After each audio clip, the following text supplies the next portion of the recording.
Su madre la ocultó toda su vida, hasta que en la montaña descubrieron quién era en realidad. La rueda del carro dejó una huella perfecta en la nieve blanqueada, como si el mundo hubiera querido que quedara una marca, una línea que terminaba en un pequeño bulto envuelto en lana. Margaret Harper bajó del carruaje con la firmeza de quien ha tomado una decisión que no volverá a discutir. Tenía las manos todavía heladas por el reinado del invierno y la cara tensa por el esfuerzo de no llorar. Miró una última vez a la niña que dormía con respiraciones cortas, y vio en aquel rostro una mezcla de su propia juventud y de una culpa que no se podía permitir. Cerró el pañuelo con un nudo que resonó en la quietud, apoyó la bolsa de provisiones en la nieve y dio la espalda. No fue solo el abandono lo que contó después en Copper Falls, fue el silencio con el que Margaret volvió al pueblo, fue la forma en que evitó el nombre, en que borró con un gesto los rastros de la niña. Cuando alguien la preguntaba, ella desviaba la mirada y trataba una mentira como quien acomoda un vestido que ya no le cabe. ¿Qué va? Nunca hubo. Aquello fue un error. Se nos perdió. Murió. Fue suficiente. La gente aceptó la versión cómoda. Los curiosos olvidaron. Las madres se cubrieron a sus propios hijos, y las miradas que podrían haber sido preguntas se convirtieron en indiferencia. Rosie tenía 5 inviernos cuando la rueda abandonó su sombra. Tenía la sensación pegada a la piel de algo roto por dentro, de una costilla, donde la palabra madre debería haber encajado. Aprendió a caminar con la esperanza hecha hielo en los zapatos. Las primeras horas fueron un borbollón de frío y ruido distante, de puertas que se cerraban, de voces que se volvían puntas afiladas. El pueblo, Copper Falls, no recibió bien a quienes llegaban sin historia que ajustara su lugar entre los demás, sin apellido respetable, sin padrinos, sin la marca que justificase un cuarto y un plato. La iglesia fue la primera puerta que tocó. El reverendo Thomas, un hombre de gesto recto y preocupación medida, la miró como si fuera una sombra peligrosa. «No es que no haya compasión, pequeña», dijo más tarde a sus feligreses, «pero la caridad ha de ser ordenada». Aún así, cuando la vio temblar en la puerta, cubriéndose con un trapo, su respuesta fue un «no hoy», que se disfrazó de prudencia. La comunidad, temerosa de rumores que pudieran corroer el poco orden que mantenía, cerró los ojos a la complicación. Los oficios más humildes la rechazaron con excusas templadas. «No tengo trabajo para forasteros, ya hay bastantes manos en la cocina». O la más honesta de todas, «La vida aquí no perdona las raíces sueltas». En el salón, las mujeres cedían la mirada con cortés desdén, y los hombres, envueltos en tabaco y cerveza, le lanzaban monedas que eran más una advertencia que ayuda. Durmió bajo los aleros, acurrucada junto a un montón de heno maloliente. Se despertó muchas mañanas con la cara pegada a la nieve, creyendo por un instante que aquella blancura era una madre que la acunaba. Había noches en que la desolación le parecía un animal vivo que le lamía las manos para no tener que devorarlas. Recordaba la risa de Margaret en los días cálidos, la promesa muda que una vez le hizo a una niña de cumplir sus caprichos de tiza y pan. Recordaba también la mano de su madre arrugándose con determinación sobre una fotografía familiar, y en un gesto que nunca entendería del todo, rasgando la pequeña esquina donde aparecía la niña junto a la cuna. La imagen de pronto quedó incompleta. Margaret encendió la foto en el hogar y miró las llamas apagar una parte de su pasado para siempre. «No nos hará daño», había susurrado a un marido que no respondió, como si ocultar fuera una cura. Esa misma noche, la que Rosie creyó que la nieve sería su última manta, cuando la aldea dormía envuelta en frío y reproches, algo más grande que la indiferencia atravesó la calle principal. Un hombre envuelto en pieles, con la barba salpicada de escarcha y ojos que guardaban una paciencia arisca. Elías Blackthorne alargó la vista por la calle tentadora y la vio, una figura pequeña, con la cara incendiada por el frío, respirando de modo irregular. No era la primera vez que Ellie cruzaba el pueblo al amanecer. Bajaba de la montaña para traer pieles o para intercambiar lo que la soledad no puede guardar. Aquella mañana, sin embargo, su paso se quebró en algo que él no se explicaría con palabras. La levantó con una fuerza que no marginaba ternura. Sus manos, grandes y ásperas, conocían el tambaleo de la sierra y la tensión de las cuerdas, pero también el temblor de quien no quiere causar dolor. Le envolvió los hombros con una manta que olía a pino y a humo, la subió al carro y caminó hacia su cabaña en la ladera. No preguntó mucho en la primera hora. Puso sobre la mesa un tazón humeante que parecía prometer la sensación del mundo otra vez, y dejó que la chica bebiera. Ella bebió como si el sorbo fuera un juramento. La cabaña no tenía lujo ni palabras corteses. Era un refugio de maderas ensambladas y cuerdas tensas, con una chimenea en el centro que repartía calor como un corazón que trabaja sin descanso. Había pieles extendidas, una hamaca colgando en un rincón, una estantería con frascos de hierbas y un cajón donde reposaban los pocos libros que había decidido conservar, unos sobre senderos, otros sobre remedios caseros. Elías no hizo promesas grandilocuentes, no ofreció un futuro planificado ni banderas para quemar el pasado. Solo ofreció techo, comida y el mínimo respeto que había aprendido a dar a quienes la vida había arrancado de su sitio. Rosie escuchó la palabra casa como si fuera una nota ajena, como si hubiera pertenecido a otro idioma hasta ese momento. Cerró los ojos sobre el calor y no supo si era sueño o alivio lo que le veló la mente. Cuando despertó, hubo pan en el banco, y Elías, sin mirarla de manera extraña, le indicó el tazón con un gesto. «Toma, si te quedas, aprenderás a hacer esto». Su voz era áspera, no por dureza, sino por el roce de años solos. Preguntó por su madre, y Rosie respondió con el mismo silencio con el que la habían dejado. «¿Me dejó?» Y luego dijo que yo no había existido. Las palabras fueron una piedra arrojada al agua dormida. Elías no replicó con indignación. Dejó que la frase se instalara, como quien respeta el duelo. Los días en la cabaña fueron una sucesión de pequeños renacimientos. No hubo milagros ni revelaciones instantáneas. Hubo amaneceres rojos que imprimían la nieve, manos que aprendieron a sostener un hacha sin que la espalda doliera al final del día, dedos que dejaron de temblar cuando cuerdas y nudos tomaban su forma. Rosie aprendió a encender fuego sin asustarse por la danza de las lenguas de calor, a hervir agua sin perder la paciencia, a mover las ollas sin quemarse. Elías le enseñó a reconocer las huellas en la nieve, a distinguir el rato en que el viento traía lluvia del que solo anunciaba más frío.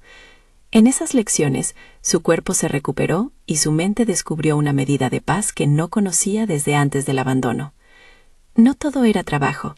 Había silencios compartidos que la alejaban del tremor de estar sola. Se sentaban junto al fuego y, sin pronunciar grandes confesiones, la presencia del otro poco a poco se transformó en compañía. Elías le contó, a cuentagotas, fragmentos de su pasado, de una mujer que había amado y perdido, de una casa demasiado llena de recuerdos que lo empujó a las montañas, de la decisión de no regresar a un pueblo que devora a quienes carecen de raíces fuertes. Sus relatos no pedían compasión, pedían compañía. Rosie le devolvía historias embriagadas de infancia robada y de los rincones donde había soñado ser otra cosa. Cada relato era una puntada que cosía dos soledades. Algo en la forma en que Elías la miraba cambió sin estridencias. No había posesión en sus ojos, sino una vigilancia atenta de alguien que había decidido que su vida bien podía acoger a otro ser. Aún así, Rosie mantuvo su autonomía. No se dejó arrastrar por gratitud hasta perder el juicio. Sus decisiones fueron propias. Aceptó la ayuda, se negó cuando algo la hirió, preguntó cuando las ofertas no le parecían honestas. La montaña era dura, pero enseñaba la rectitud de la voluntad. No cedía ante la piedad fingida. Las primeras semanas fueron de cuidados simples: curar ampollas en los pies con ungüentos, frotar músculo adolorido con aceite tibio, dormir con calcetines secos. Pronto vinieron tareas más complejas: coser una camisa deshecha, trenzar sogas, colocar trampas que no fueran crueldad gratuita, sino herramientas para alimentar la mesa. Aprendió a curar un pequeño animal sin convertirlo en escena de sangre. Aprendió a cantar para espantar la noche y que la voz fuera un puente en vez de un grito. En una de esas tardes en que el sol se partía en dos por las crestas, un forastero que bajó del valle con sacos de harina dejó caer una palabra que reabrió una herida. «Tu madre, la señorita Harper, ¿no? Dicen que se casó con un hombre del consejo. Dicen que cuando aquello pasó se sacó la niña y nunca miró atrás. Murió», dijo ella por ahí. No se anduvo con historias. La noticia no fue nueva en su gravedad. Lo que dolió fue confirmarlo desde la voz de alguien que no la conocía. Rosie sintió como la erupción de la memoria quemaba otra vez. Margaret no solo había dejado a una niña, La había arrancado del registro de su propia vida. La había cubierto con silencio para que nadie recordara su existencia. Fotos arrancadas, cajones vacíos, testigos que miraron hacia otro lado. Esa constatación la empujó a replantear todo. Abandono y olvido se juntaban, convirtiendo su historia en algo que no se podía mostrar en una mesa ni en una misa. Era como si alguien hubiera repetido una oración tan tenaz que convirtió la verdad en mentira aceptable. En la cabaña, frente al fuego, Rosie intentó ordenar las piezas de su memoria. No buscó a Margaret con ira consumidora, buscó responder a la falta con algo más grave, la propia identidad. No permitiría que la invisibilidad fuera su destino. Elias cogió su mano una vez que la conversación sobre Margaret la dejó exhausta. No fue un gesto de posesión, sino de compañía. Si te interesa volver, no te obligaré a quedarte. Si prefieres quedarte aquí conmigo, tendrás que trabajar. Si quieres ir al valle a pedir respuestas, iré contigo. La opción le fue dada con la verdad del hombre. No haría grandes promesas porque no creía en ellas. Sí ofrecería su presencia constante si ella la deseaba. Hubo noches en que Rosie soñó con un pueblo que la miraba diferente. Soñó con mujeres que le tendían telas en lugar de miradas cortantes, con un niño que jugaba en su falda sin conocer la palabra desaire. Fue un sueño que la empujó a levantarse cada mañana con un plan. Hacerse dueña de su cuerpo, de su nombre, de su historia. Hizo listas pequeñas en su cabeza. Aprender a coser bien, saber nombrar las plantas, no temer a las sombras que se escabullen al atardecer. Cada tarea, por pequeña que fuera, era un acto de construcción. Cada punto de hilo, cada leña cortada, era la afirmación de que no sería más un rumor que otros apagan cuando sopla el viento. El pueblo del valle, donde vivía su hermano Jacob, se presentaba en conversaciones de Elias como un lugar con manos abiertas y otras cerradas. Marta, su cuñada, era mencionada con un matiz de calidez que prometía algo parecido a familia. Elias hablaba de ellos como quienes podían ofrecer no solo trabajo, sino una red de rostros que no juzgaban a la primera caída. Daniel Jacob era otro nombre que giró en sus oídos. Un hermano duro por fuera y blando por dentro, que había cuidado un rancho y que tenía, decían, una familia tan ruidosa como un hogar de verano. Era, en palabras de Elias, gente con hambre de razón sencilla. A pesar de las promesas contenidas, Rosie no se sintió obligada a establecer un agradecimiento eterno. Su decisión de quedarse con Elias, si era que se quedaba, debía ser suya. No quiso que su futuro se hilara en la tela de otro por mero agradecimiento. Si aceptaba una vida distinta, sería porque la quería y la había elegido, no porque el corazón de un hombre hubiera arrancado un favor del suyo. Esa era la medida que se dio desde lo más profundo, la agencia más rígida que quedaba tras la devastación.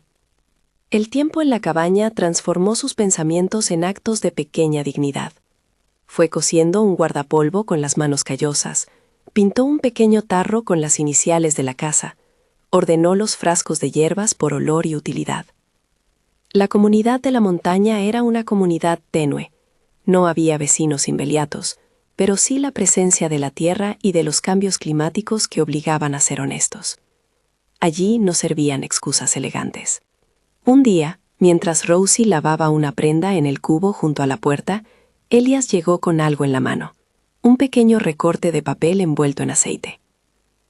Lo encontré metido en una caja vieja de telas que me dio un hombre del pueblo cuando cambiamos por unas pieles, dijo, entregándoselo con cuidado. Sobre el papel había trazos débiles de una letra que Rosie no reconocía, un dibujo infantil, y en la tinta borrada la sombra de una palabra. Rosalind. Fue un latido truncado. No era una prueba concluyente, pero era una migaja que el mundo le devolvía. Ella acarició la esquina del papel como si fuera una reliquia. Mi madre arrancó cosas, murmuró. Elias no dijo nada. Dejó que el silencio fuera consentimiento para que Rosie decidiera qué hacer con esa página rotosa. Aquel objeto no era la llave de la verdad, pero sí la primera confirmación de que no todo había sido borrado sin dejar huella. Las estaciones se fueron hilando. El invierno dio paso a un marzo húmedo y luego a un abril que olía a brotes. La piel de Rosie se hizo menos pálida y más resistente. Su mirada, antes habitada por el temor, aprendió a sostenerse en sus propios ojos. En las mañanas salía a caminar con Elias por senderos que olían a musgo y resina. En las tardes se dedicaba a reparar la cabaña y a aprender el oficio que la montaña ofrecía. Cultivar una pequeña huerta en terrazas, recoger miel con guantes, preparar remedios que no eran magia, sino tiempo y conocimiento. La convivencia trajo también instantes de risa, carcajadas cortas que estallaban mientras se torcía una cuerda o se quemaba el pan, y de silencio compartido. Elias tenía sus reglas, sus rituales, un orden para guardar las herramientas, una forma de colocar la leña que parecía una plegaria. Rosie, por su parte, impuso su propia manera de vivir que no estaba dispuesta a sacrificar por complacer. La tensión entre dos voluntades se fue limando con la cotidianidad hasta devenir en costumbres que les pertenecían a ambos. Una tarde, cuando el sol parecía quedarse más tiempo en el cielo, un ruido extraño llegó desde abajo. Una carreta tirada por caballos, voces que no reconocía.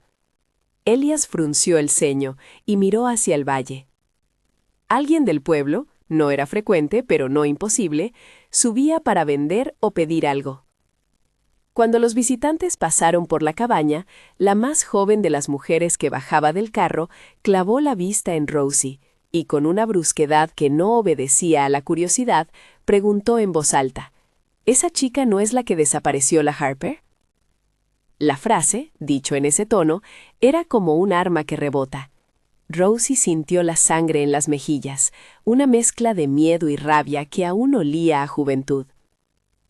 El hombre, con quien había hablado, no quiso saber detalles. Siguió su camino con el rastro de ruedas en la tierra. Pero la pregunta quedó como un eco molesto. La verdad es que la gente del valle y el pueblo a veces tejían verdades que luego se convertían en redes pesadas. ¿Cómo vivir cuando la realidad de uno es, para el resto, una leyenda mala? Elias salió del porche con la calma de quien ha visto muchas tempestades sociales y sin teatralidad le dijo: «Si algún día quieres mirar de frente a esa gente, iremos los dos». No pidió que lo hiciera por él, ni que se amoldara a un afecto que no sintiera. Ofreció su compañía como quien ofrece una manta en noche de lluvia. La idea de bajar al valle comenzó a tomar forma en su cabeza como un proyecto, no como una obligación. Si la montaña había sido una escuela para reparar el cuerpo y templar la voluntad, el valle prometía otra lección: la de reclamar un nombre entre quienes una vez lo negaron. No era solo una cuestión de venganza. Era la búsqueda de una pertinencia que había sido arrancada con frialdad y escondida bajo el felpudo de la administración social. Cuando por fin se decidió por la marcha, no lo hizo impulsada por la rabia, sino por la necesidad de completar un ciclo. Elias preparó el carro con la misma quietud con la que prepara una faena de casa. Nada de pompa, solo eficacia. Los pocos enseres que Rosie consideraba imprescindibles fueron colocados con orden: el tarro de hierbas remendadas, el rollo de tela que había cosido con orgullo, el recorte de papel guardarropas.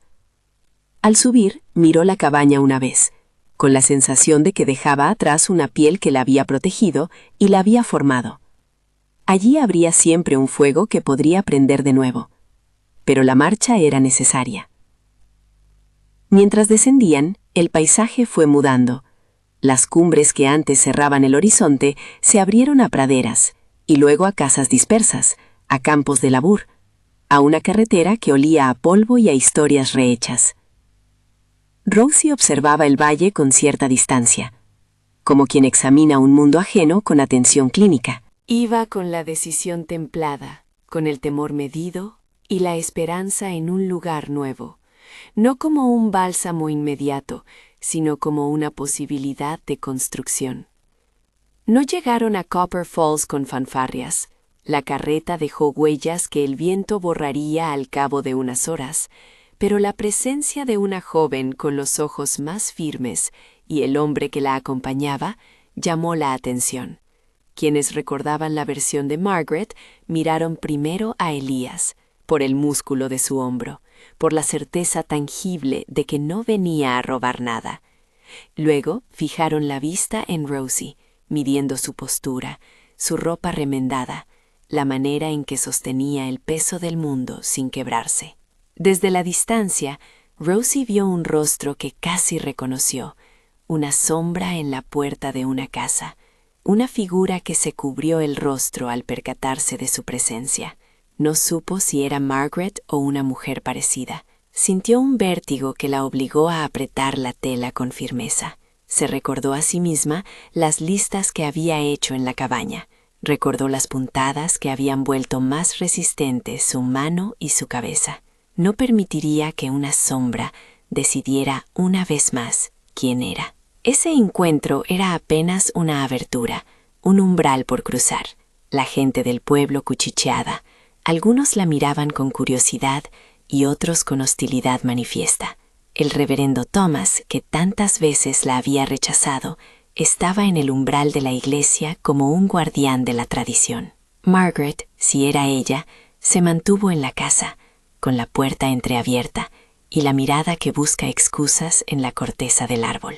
Elías sujetó la rienda con más fuerza y le dio a Rosie un único consejo que no olvidaría.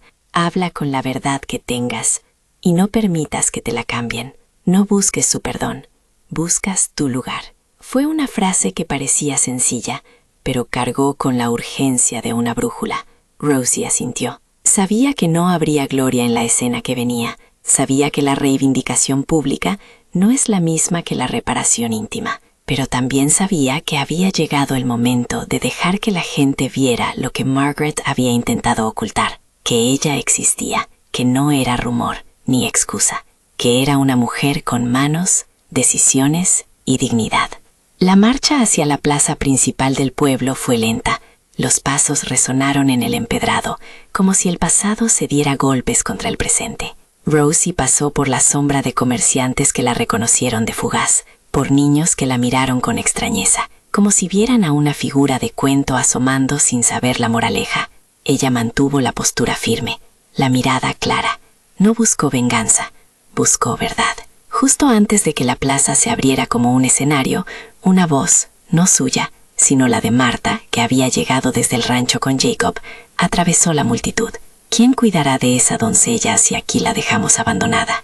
Fue una intervención simple que reconfiguró la escena. No era ya un espectáculo, sino un asunto humano.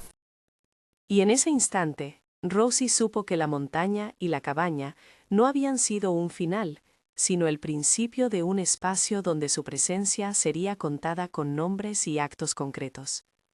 Allí, mientras las miradas convergían y la tarde se inclinaba, algo en Rosie se aferró a la idea de que su historia merecía ser pronunciada en voz alta. No buscó humillar ni pedir castigo, buscó que la verdad residiera otra vez en su vida. Caminó hacia la gente con pasos firmes, con la sensación de haber aprendido a sostener su propio espectro. Y cuando la multitud se acomodó en un silencio expectante, sus labios se abrieron con la declaración que no sería la última, pero que marcó un hito. «Yo estuve aquí siempre», dijo con voz que no tembló. «Mi madre me dejó, y después dijo que no existí. Pero he vivido, he trabajado. No vine a pedir permiso para ser». La frase flotó sobre la plaza como una bandera. Algunos voltearon con sorpresa, otros con incomodidad. No fue una confesión triunfal, sino un ajuste de cuentas sencillo y claro. Elías, detrás de ella, no hizo ademán de empujar. Su mano reposaba a la vista, cerca, como quien ofrece apoyo sin invadir. Marta, a su lado, asintió con una firmeza que valía más que 1000 discursos. Copper Falls, por un momento, se encontró frente a alguien que reclamaba lo que le pertenecía por derecho de vida. En ese punto, cuando la palabra se había soltado y la pequeña plaza comenzó a zumbar con opiniones, el tiempo pareció detenerse. Aquí terminaría la primera marcha de Rosie, no porque la historia estuviera completa, sino porque todavía quedaba mucho por decir, por enfrentar y por sanar. Salir de la cabaña fue apenas la primera respuesta. El resto exigiría más pasos, más costuras, más batallas de aire y huella. Su decisión de avanzar De mirar de frente a quienes quisieron ocultarla, habría caminos que el viento de la tarde se encargaría de llevar.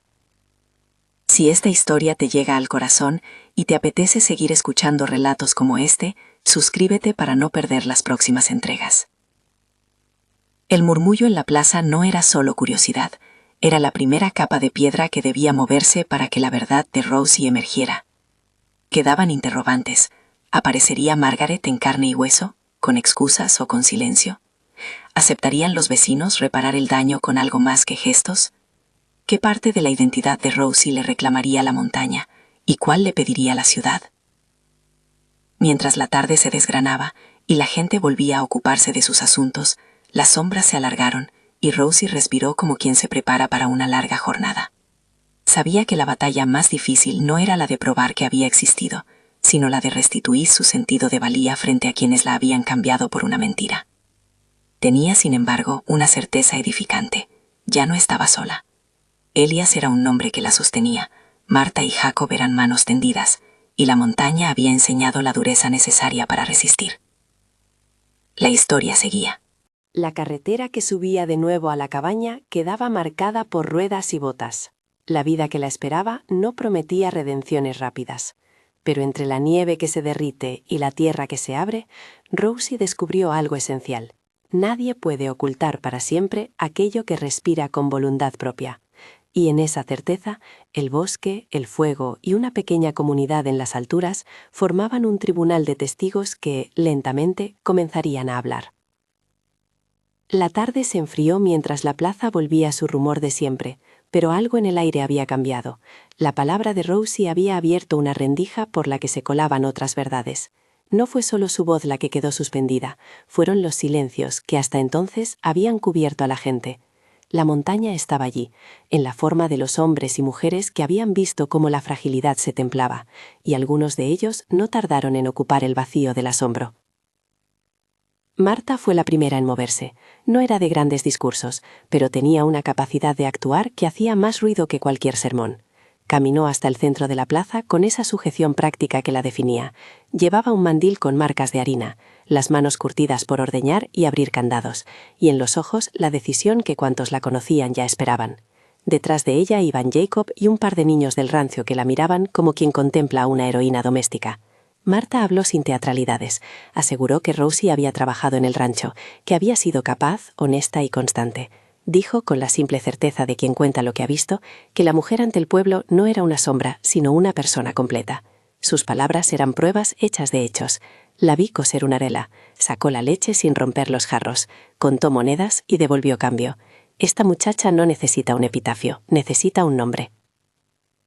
Algunas cabezas se inclinaron, otros murmuraron que una mujer del valle no podía ser tan dura para no haber pedido perdón, pero la voz que la cubrió esa tarde no fue la de la compasión fingida, sino la de la certificación. La montaña avalaba a la muchacha.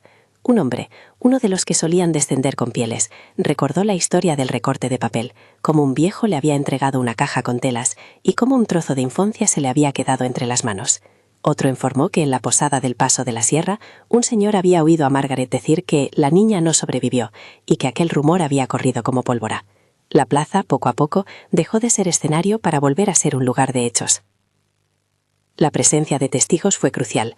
Aquella tarde se hizo evidente que Margaret no había contado una casualidad, sino una versión sistemática pensada para desvanecer. Había borrado fotos, arrugado papeles, multiplicado una mentira en voces amigas. Al abrirse esa puerta, muchos empezaron a sentir incómodos. No porque la conciencia obró de inmediato, sino porque la evidencia rompía la comodidad con que habían mirado hacia otro lado. Margaret llegó cuando la luz se moría del todo. No lo hizo con pasos violentos ni con desprecio escenográfico. Apareció con la misma calma de quien se sabe dueña de una reputación que aún le sirve de almohada. Iba con el rostro hecho para no parecer arrepentida. Una máscara gastada que había resistido preguntas anteriores. Llevaba un abrigo liso, ese que la hacía encajar en las reuniones del consejo. Su pelo estaba recogido como quien aún se mira en el espejo de la autoridad. Cuando la vio, Rosie sintió una mezcla de cosas. El vértigo de la niña que fue y la resistencia de la mujer que había aprendido a quedarse en pie. No hubo gritos ni golpes. Margaret habló con voz cortés. esa que tantas veces había puesto entre sus palabras y sus culpas. «Rosie», dijo, con la precisión de quien mide la temperatura de un objeto antes de tocarlo, «hay cosas que necesitan ordenarse. He venido por decencia, por nosotras, por la familia». Era una frase calculada, hecha para recolocar el foco. Algunos en la plaza sintieron que la mujer reclamaba un lugar de entidad moral. Otros reconocían la vieja estrategia, revivir la autoridad para cerrar bocas. Rosie le escuchó sin pronunciar un reproche inmediato. Había aprendido a no dejar que la ira le robara la claridad. Si Margaret quería hablar, que hablara. Pero no fue la única que quería palabras. Elias permanecía junto a ella, la mano apenas rozando la suya, suficiente para ser testigo y no para decidir por ella. No empujó ni jaló, dejó que su presencia fuese muro más que espada. Margaret continuó, como quien recita motivos aprendidos, que el escándalo había sido doloroso, que había tenido miedo a perder posición, que las circunstancias la habían obligado a elegir y que ahora buscaba reparar el desorden. Sus ojos, sin embargo, estaban en fuga. La excusa era la vieja compañera de las decisiones egoístas. No sabía cómo cuidarla, no pude mantenerla, no quería que se perdiera nuestra reputación. Las palabras estaban ahí, esperando que alguien las acogiera. Algunas señoras que habían sido vecinas suyas guardaron silencio. Otras, las más prácticas, miraron a Marta buscando una interpretación. Rosie encontró su voz antes de que el pueblo decidiera si concederle el protagonismo. No habló con violencia, habló con la precisión de quien lee la propia historia. «Usted no me cuidó», dijo. «Me dejó en la nieve y después pidió que se creyera que no existí. Borró mis fotos y le dijo a la gente que había muerto. Eso no es olvido, señora, eso es esconder». El tono no era de venganza, era más bien una constatación que demandaba consecuencias. Al oírla, algunos se removieron. Margaret palideció, no por arrepentimiento profundo, sino por la cólera que siente quien ve peligrar el relato que ha construido. «No fue así», murmuró. «Tomé una decisión para proteger a la familia». «Protegerla a usted», replicó Rosie con la mirada fija. «Protegerla de un escándalo a costa de borrar a su hija. No hay protección en la borradura». Hubo un murmullo. La gente empezaba a tomar partido. El reverendo Thomas, que había permanecido cerca de la iglesia con el libro en la mano, respiró con dificultad. Sus convicciones habían sido hasta entonces más teóricas que prácticas. Ahora la práctica le pedía un gesto. No fue un gesto de juicio, sino de reconocimiento.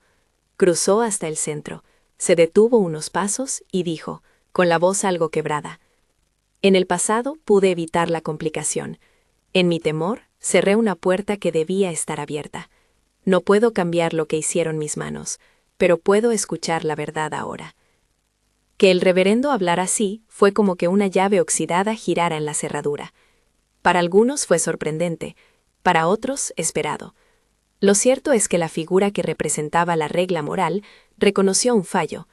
No hubo procesión de culpa ni peritaje solemne. Hubo, en cambio, pequeños actos. Una mujer devolvió una mirada de vergüenza. Un comerciante recordó el gesto con que había arrojado unas monedas a Rosie, sin preguntarle su nombre. Y un niño que había oído una historia en la escuela murmuró que no era justo. El efecto fue una cadena de pequeñas confesiones que juntas rehicieron la trama del silencio. Margaret quedó sola ante aquello que había buscado enterrar. No tenía la demostración física del crimen, porque había trabajado para que no existiera una prueba concluyente, pero se encontró sin aliados entre los presentes. Aquello la dejó desnuda frente a una comunidad que empezaba a reconocerse cómplice. No hubo golpes, pero la erupción social que provocó su exposición fue suficiente. La mujer, que había vivido de la imagen, perdió el beneficio inmediato del secreto. El conflicto, sin embargo, no terminó con un simple veredicto popular. Margaret, a pesar de la evidencia, intentó negociar. Sacó un sobre con papeles que ella misma mostraba como prueba de sus esfuerzos por procurar una vida distinta. Decía haber dado dinero a gente en el camino. Afirmaba haber pedido discreción para evitar la vergüenza. Trajo testimonios incompletos de conocidos que la habían visto llorar, y suplicó por la reparación. Pero a todos les resultó pequeño frente a la desobediencia moral. Había borrado una vida para salvar otra imagen. Margaret la miró. y por primera vez desde que la había visto en la puerta del carro, la sintió verdaderamente cerca. No fue cercanía de ternura, sino la cercanía de quien contempla a alguien ante la verdad de sus acciones. «No quiero su lástima», dijo. «No necesite que me compre con palabras ni que me pida perdón por conveniencia. Quiero que se reconozca lo que hizo, que deje de decir que yo no existí. Quiero que en los registros se diga mi nombre si alguien lo pregunta, que nadie más pueda tacharme como si fuera un papel sin valor». La petición no era enorme. Era la exigencia de una reubicación pública, de que la mentira no siguiera operando como ley. Algunos en la plaza empezaron a murmurar que no había sido solo Margaret, había complicidad. Pero también emergió otra cosa que Rosie necesitaba, la voluntad de aquellos que la habían conocido en la montaña, de ocupar el centro del juicio social, no para vengarse, sino para restituir. Fue entonces cuando Elías dio un paso hacia adelante y con la calma de siempre contó lo que había visto, cómo la encontró, cómo la llevó a la cabaña y qué le había enseñado esa convivencia. Habló sin retóricas heroicas, solo con detalles, que Rosie era trabajadora, que no pedía favores, que no se escondía ante el mundo, sino que había aprendido a sostenerlo. Sus palabras, simples y concretas, sirvieron de prueba viva. No fue él quien le dio identidad, fue la red de personas que la respaldaron, que la habían visto costear su existencia con manos y que ahora juraban por ese modo de vida. La tensión alcanzó su punto más alto cuando un viejo vecino se acercó con un pequeño trozo de tela, la misma que había encontrado en un cajón de Margaret años atrás y que ella había jurado haber perdido. Había bordados infantiles, diminutos trazos en hilo azul que alguien había hecho con paciencia. Al mostrarla, la plaza quedó en silencio. No era la prueba absoluta de filiación, pero proporcionaba un camino. Las piezas de la vida no se deshacían sin dejar huellas. La tela era una huella. Ante ese cúmulo de testimonios, Margaret no pudo seguir con la seguridad de antes. Se le quebró la voz y por primera vez sus ojos mostraron la ceguera de quien no previó el tiempo que meten las mentiras. Pidió a Rosie que aceptara su disculpa, que volviera a la casa, que negara lo que había dicho en el pasado. No pidió perdón con la hondura requerida, pidió un arreglo que le permitiera limpiar su conciencia sin perder el estatus que creyó salvaguardar. Rosie la miró con una serenidad que no admitía manipulación. No habló con ira. Habló con la autoridad de quien ha pasado desmontes y sabe cuál es el precio de cada paso. «No volveré a su casa», afirmó. «No necesito su permiso ni su reparación fingida. Lo que exijo es que no siga diciendo que no existí. Lo demás lo arreglaré con quien quiera participar en mi vida, mi trabajo, mi nombre y mi familia elegida. Si desea pedir perdón, hágalo como quiera, pero no pretenda convertir mi identidad en su moneda». La plaza escuchó y en la escucha sucedió algo lento y definitivo. Margaret fue reducida a su elección. No era la elección de la humillación pública, sino la consecuencia de un acto que había buscado negar una existencia. La mujer empezó a retroceder, no con rabia, sino con el naufragio de quien comprende que no tiene más tramas con que defenderse. La confrontación no fue un trámite ruidoso, fue un ajuste social y moral que dejó a la comunidad con cuestiones que no admitían respuesta fácil. ¿Cómo admitir que habían mirado otra vez? ¿Cómo confiar en las personas que callaron? No hubo juicios crueles, pero sí un reconocimiento. La responsabilidad no era solo de Margaret, sino de quienes habían permitido que la mentira se sostuviera. Esa noche, mientras la plaza quedaba en silencio y las conversaciones brotaban como redes discretas, Rosie volvió a la cabaña con Elías y Marta. No había triunfo ostentoso. Había paz contenida, la sensación de que se había dado un paso real para armar una vida. La montaña no era la que la salvó, sino las manos que la habían tocado de verdad. La revelación había ocurrido en la ciudad, pero su origen fue la cabaña y quienes la habitaban. Allí, entre las tablas gastadas y el olor a pino, Rosie volvió a dormir con el calor que no era solo de la chimenea, sino de la pertenencia.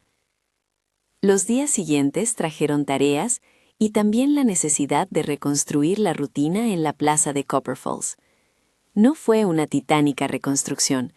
La gente siguió con el comercio, algunos negaron lo que se había dicho y otros mostraron signos de corrección. El reverendo Thomas empezó a convocar reuniones para que las heridas encontraran algún velo de reordenamiento social, no para imponer el perdón, sino para habilitar el diálogo. Algunos, particularmente los más jóvenes del pueblo, se acercaron a Rosie con preguntas, con curiosidad y con deseos de enmendar. Pedían consejos sobre trabajo, sobre remedios, sobre qué leer.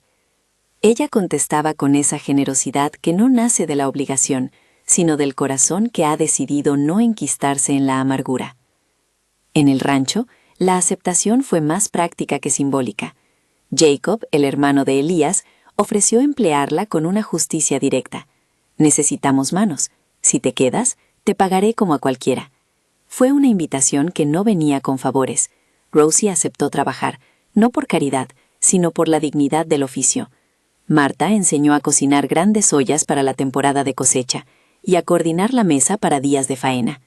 Los niños del rancho, casi adolescentes, descubrieron que la muchacha sabía hacer trenzas a las sillas, arreglar botas y no irritarse por los desafíos del ordeño temprano.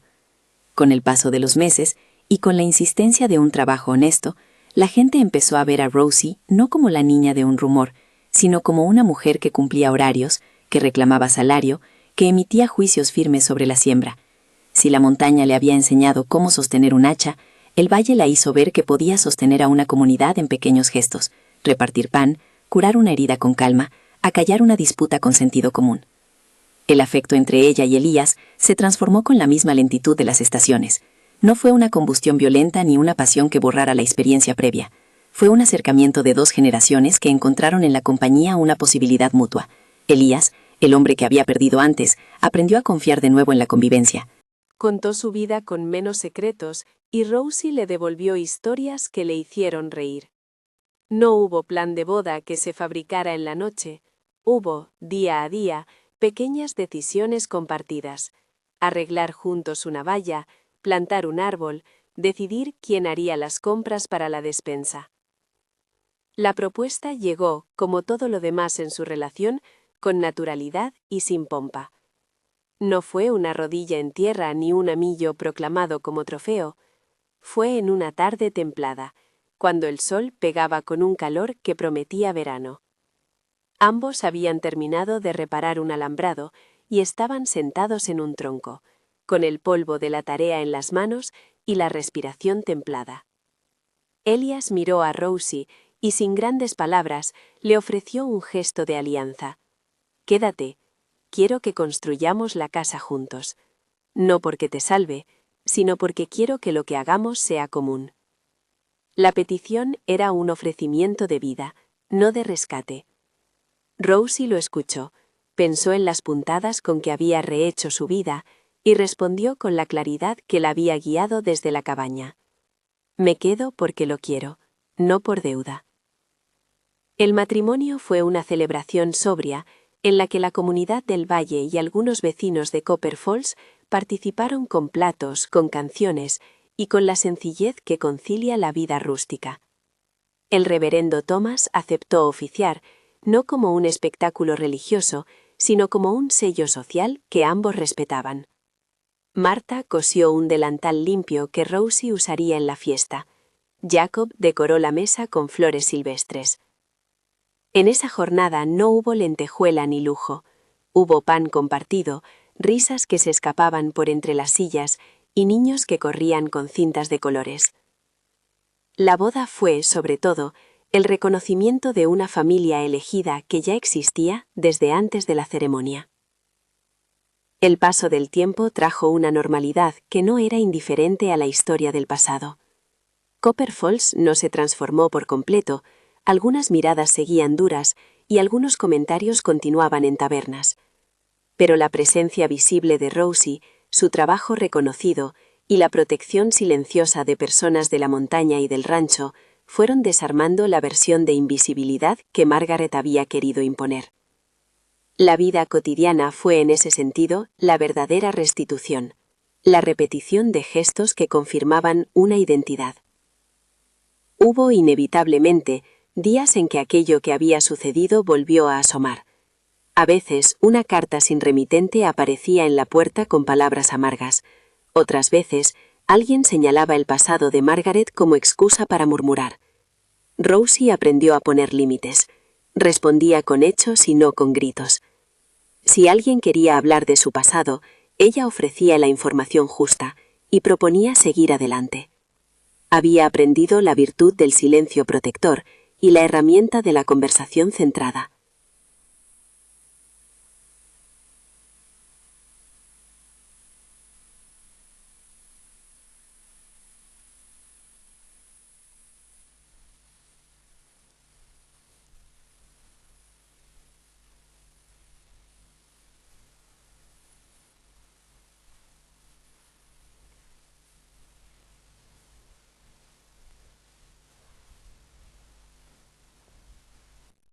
No fue un tránsito sin quebrantos. Hubo pérdidas pequeñas, noches en que el bebé lloraba sin consuelo y tarde en que la enfermedad tocó una caballería. Pero la vida, en su insistencia, fue construyendo una familia firme. El nacimiento de su primera hija, Emma, nombre que Rosie eligió por razones sencillas, le recordaba la palabra de la tierra, la sabia modestia de quienes acogen. Fue la culminación simbólica de un tramo de sanación. La escena del parto no fue narración melodramática, ni relato exaltado. Fue algo íntimo y humano. La mujer parió en la casa del rancho, rodeada de manos que sabían de vestidos limpios y de paños calientes. Marta y otras mujeres del lugar fueron quienes atendieron con experiencia y calma. Elías estuvo a su lado, con la mirada fija y la voz contenida. La llegada de Emma fue como un cierre en cadena. La madre que había sido negada ahora sostenía a su propia hija entre los brazos. No hubo adjetivos grandilocuentes, solo la constatación práctica de que una vida nueva se presentaba, y que, por tanto, la historia de Rosie no sería nunca más una sombra. Los niños del rancho jugaron con la niña, se disputaron caricias, la nombraron sin recato. Esta es la nena de Rosie. La frase no tenía la grandilocuencia de una proclama, pero era más eficaz que cualquier águila. Pronunciada con naturalidad, la ausencia de misterio reconstruía la pertenencia. Emma creció con la presencia de la montaña en la sangre y la rutina del valle en los pies. Aprendió a reconocer el olor del pan y el nombre de las plantas que su madre curaba. Sus primeras palabras fueron simples: pan y luz. Con el tiempo, la curiosidad por la verdad que Rosie había reclamado se volvió lección para Copper Falls. En la escuela del pueblo se empezaron a contar historias con nombres y no con rumores. El reverendo Thomas incorporó, en su modestia, el mandato de no mirar a otro lado cuando un ser humano era posible víctima de borrado social. No fue una revolución profunda, pero sí una corrección que se permitía germinar. Margaret envejeció en la casa que forjó con su vida. No se la aisló, ni se la persiguió. Simplemente su lugar fue ocupándose por la evidencia de que la vida sigue, y que la mentira termina por ser una jaula para quien la gesta. Acudió en ocasiones a la iglesia. Sus pasos eran más lentos, y su voz, cuando pedía perdón, tenía la fragilidad de quien no logra rehacerlo oído. Rosie, por su parte, decidió que el perdón no era una obligación, sino un acto voluntario. No se trató de santificar a Margaret, ni de baluartes dramáticos. Se trató de decidir límites. En una tarde, ya con Emma en brazos y Elías cerca, Rosie visitó la casa donde había crecido su madre, y habló con ella. No fue una escena de reconciliación total. Fue una conversación entre una mujer que exigía reconocimiento y otra que buscaba una rémora para su culpa. Quedó claro que la reparación pública, no la intimidad, era lo que Rosie necesitaba.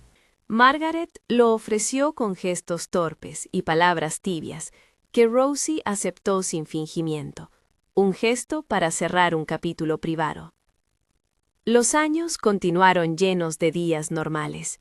Rosie aprendió a contar su historia sin dramatismo, Se convirtió en alguien a la que la gente acudía cuando necesitaba que se cosieran vestidos de fiesta o que se dieran consejos para curar una herida. Su taller se llenó de pedidos y tampoco buscó convertirse en figura de autoridad moral. Fue, más bien, una artesana de la convivencia. La montaña, la cabaña y el valle no desaparecieron, convivieron como territorios que la habían formado. La memoria, esa que Margaret quiso anular, quedó inscripta en la familia y en la comunidad. En más de una ocasión, Rosie recordó la noche en que la rueda del carro la dejó en la nieve. La revivía sin odio, como quien contempla una tormenta que se superó. No porque quisiera olvidar, sino porque aprender el oficio de vivir también era nombrar las heridas y no permitir que marquen todo. Observaba a su hija dormir, con la mano enredada en la mantita que ella misma había hecho, y pensaba que ninguna mentira podría borrar aquello. La presencia diaria, la rutina de darle de comer, los poemas que le cantaba al oído. Aquello era su justicia más íntima. Con el paso del tiempo, la historia de la chica que fue ocultada se convirtió en una enseñanza, no porque fuera un caso aislado, sino por su potencia. Demostró que el silencio puede ser sostenido por la convención social, y que la verdad, cuando se dice con dignidad y con respaldo comunitario, tiene poder transformador. No hubo celebridad ni laureles, hubo, en cambio, el reconocimiento que brota del trabajo, y esa clase de reconocimiento suele ser más duradera. La cabaña en la montaña se mantuvo en pie, como un testigo del comienzo. Elías la visitaba con frecuencia, y en algunas mañanas llevaba leña y un tarro de mermelada para que Rosie recordara que los orígenes no se abandonan del todo. Allí, muchas veces, Rosie y Elías se sentaban a mirar el horizonte. A veces se quedaban en silencio, otras conversaban sobre lo que habían aprendido. La vida los había llevado a formar un lugar donde la palabra familia no era una etiqueta heredada, sino una elección diaria. Los años no borraron por completo las cicatrices, las llevaron a un lugar donde podían contarse sin que dolieran como antes. Emma, al crecer, escuchó la historia de su madre con la paz de quien sabe estar en una línea de continuidad. Había una madre que la había disputado, una abuela que intentó negar su existencia, y una familia que la sostuvo. Aprendió además que la valentía no es una única acción heroica, sino la suma de pequeñas decisiones de fidelidad. En una tarde de otoño, mucho tiempo después de la rueda en la nieve, Rosie caminó hasta la puerta del pueblo con Emma cogida de la mano. Pasó por la plaza donde había hablado por primera vez y observó el lugar sin resentimiento ni triunfalismo. Había hombres que ya no estaban, niños que ahora tenían barba, y mujeres que la saludaban con un respeto que aún le sonaba nuevo. Se detuvo junto a la vieja fuente, donde los niños solían jugar, y, sin prisa, dejó que el recuerdo pasara. En la distancia, vio a Margaret, encorvada por la edad pero presente. La mujer les dirigió un gesto que no pedía nada, solo mostraba la sombra de su presencia. Rosie no fue hacia ella, no había necesidad. El gesto posible ya se había hecho en otras formas, la verdad públicamente pronunciada, la familia reconstituida, una hija que reclamaba su porvenir. La historia de Rosie no terminó en una escena teatral. Siguió en las cosas sencillas, en el pan cotidiano, en la mesa compartida, en la voz de Emma preguntando por las plantas y en la risa de Marta en la cocina. El pueblo cambió a su paso, no por decisiones grandiosas, sino por la suma de actos pequeños que enseñaban a no mirar hacia otro lado. La montaña había sido el lugar donde se había redescubierto, pero la ciudad fue la que reconoció. Ambas experiencias, juntas, reconstruyeron una vida que alguien había querido ocultar. Una noche clara, al calor de la chimenea, Rosie sostuvo a Emma en el regazo y pensó en el trayecto recorrido. No se trataba de simulacros de redención ni de lecciones morales obvias, era más bien la constatación de que la dignidad, una vez restaurada mediante trabajo, afecto y reconocimiento público, tenía el poder de convertir el silencio impuesto en una historia contada. Miró a Elias, quien dormía recostado con la frente apoyada en la madera, y sintió agradecimiento por haber encontrado a un hombre que se negó a pasar de largo. Pensó en Marta, en Jacob, en la gente de la montaña que había testificado. Pensó en la plaza de Copper Falls, que ya no era la misma desde que su palabra se había dicho en voz alta. En el final de esa larga jornada, mientras la nieve del pasado se había hecho recuerdo y la luz de la casa se quedaba prendida como un faro para quien volviera, Rosie murmuró para sí misma una certeza que antes no se habría atrevido a pronunciar. Nadie puede ocultar para siempre a quienes respiran con voluntad propia. Su madre la había intentado borrar, sí, pero la vida, con su insistencia de mañanas y manos, la había descubierto. Y lo hizo no para hacer un espectáculo, sino para devolverle su lugar en la historia. Si esta historia te ha conmovido, compártela con alguien que necesite recordar que la dignidad y la verdad siempre encuentran modo de salir a la luz. Deja en los comentarios qué te habría ayudado a ti en un momento así, y suscríbete si quieres escuchar más relatos que recuerdan lo que significa reconstruirse.